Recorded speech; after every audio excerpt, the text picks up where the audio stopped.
Ay mga ka-foodies, gusto mo ba ng masarap, masustansya at less effort sa pagluluto ng mga ulam? Tara, share ko na sa inyo kung paano.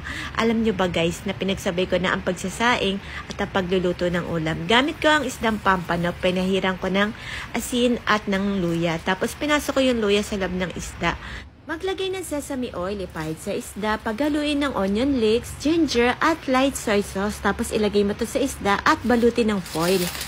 Magsaing naman tayo, 3 gatang yung sinain ko. Hugasan mabuti ang bigas at kapag nahugasan na, maglagay ng pandan para mas mabango ang sinaing. Alam niyo ba guys na first time kong gagamit ng multi-cooker? Ang dali lang palang gamitin. Ayan, pindutin mo lang at set mo na sa rice cooker. At nagulat ako, mas madaling naluto ang bigas. So, sinet ko pa ulit ng steam para maluto naman ang isda. Ayan, luto na. O, diba? Ang dali lang lutuin. Ang sarap pa. Yun lang, share ko lang. Bye-bye!